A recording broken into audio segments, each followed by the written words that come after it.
There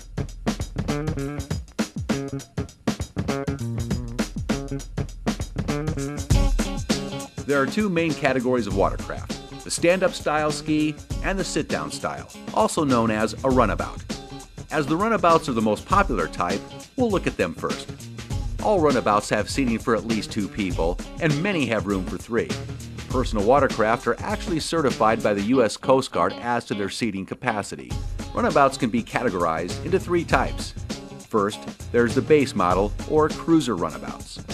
They typically have engines under 800 cc's, are very stable, and are perfect for general, all-purpose riding with a few spirited moments thrown in. But don't let the base model stigma fool you. Most people are shocked at just how capable these garden variety rides can be. Most can top out at between 45 and 50 miles per hour and get there rather quickly.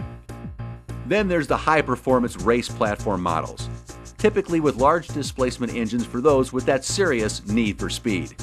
These ultra-quick machines can often blast to 60 miles per hour without modification. Going 60 on the water is serious business and is not recommended for beginners. They can be very docile, safe, and easy to operate. Just keep a cool head at the controls. There's also the sport models that are noticeably smaller and significantly narrower than other runabouts. This allows them to lean into a turn more like a motorcycle.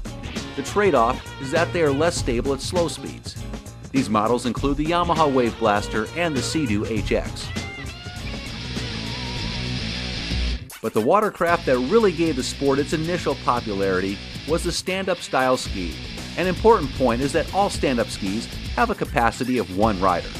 It is not legal to carry a passenger on a stand-up. While the early models were somewhat difficult to master, the new generation of stand-ups are very easy to get the hang of, even for complete beginners.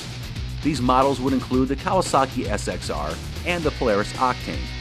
Polaris terminated its marine watercraft division in 2004 and no longer produces PWCs, but the Kawasaki SXR is still in production. The Yamaha Superjet is also easier to ride than the early stand-ups. The huge fun factor of a stand-up is in its versatility and potential. They are a bit more challenging, but the potential is obvious.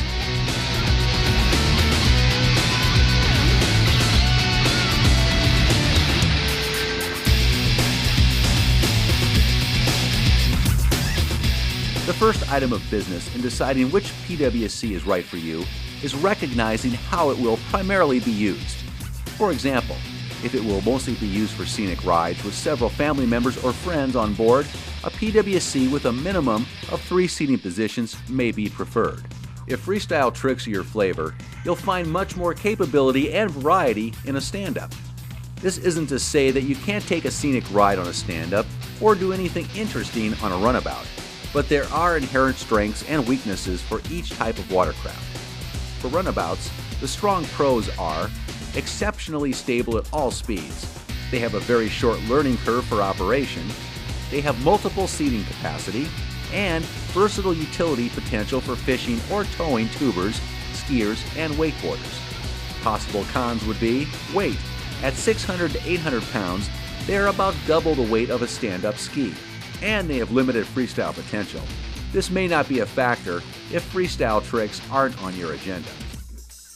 For stand-ups, the strong pros are huge versatility and capability for freestyle maneuvers. They are very rewarding to ride and big on the fun scale. The new generation of skis are very easy to ride, and they are relatively light at 275 to 350 pounds. Possible cons would be that they are limited to single rider capacity and older skis have a steeper learning curve.